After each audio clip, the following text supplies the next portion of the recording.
यहाँ पे हम डिफरेंट टर्मिनोलॉजी यूज़ करते हैं जो डेटा में यूज़ होते हैं। सबसे पहला है ऑब्जर्वेशन। ऑब्जर्वेशन का क्या मतलब है? ऑब्जर्वेशन का मतलब ये है कि अगर आपने कोई क्वेश्चनर फिल किया है और उस क्वेश्चनर में 10 क्वेश्चन थे और आपने एक इंडिविजुअल से और 10 क्वेश्चंस पूछ लिए हैं और उसने आपको सारे आंसर्स दे दिए हैं और आपने वो सारे 10 के 10 क्वेश्चंस रिपोर्ट किए हैं, तो वो 10 के 10 क्वेश्चंस का जो रिकॉर्ड है वो एक ऑब्जर्वेशन है। फॉर एग्जांपल यहाँ पे हमने 8 क्वेश्चनर फिल किए हैं, तो हमारे पास 8 ऑब्जर्वेशंस हैं। फॉर एग्जांपल नेम है ये, उसका एज है ये, income this much, position this much और जेंडर है ये। तो ये जो आपको 5 इंफॉर्मेशन नज़र आ रहे हैं ये क्या है? ये एक ऑब्जर्वेशन है। इस तरह अगर ये 8 क्वेश्चनर्स का डेटा है तो ये हमारे पास टोटल 8 ऑब्जर्वेशंस हैं। So this is all about the observation.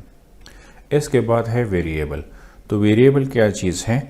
It is a characteristics of interest which can be subject और विच कैन बी पर्सन।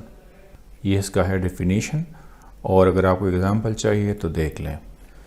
तो ये हमारे पास है डिफरेंट कैरेक्टरिस्टिक्स।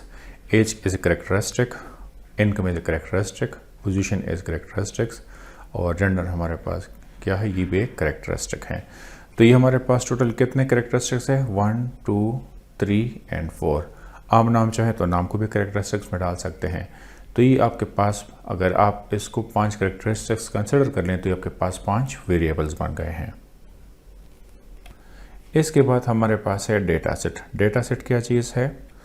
तो जितने भी आपके पास वेरिएबल्स हैं और उसके जितने भी वैल्यूज़ हैं उन सबको डेटा सेट कहा जाता है।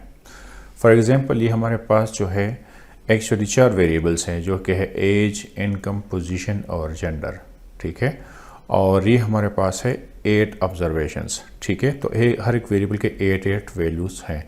तो अगर आप 4 को मल्टीप्लाई कर लें 8 से तो इससे टोटल आपके 32 वैल्यूज़ आ रहे हैं या 32 आपके पास इंफॉर्मेशंस बन रहे हैं।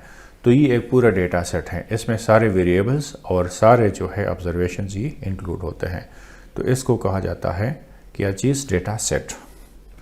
इसके बाद हमारे पास है यूनिवेरिएट डेटा सेट।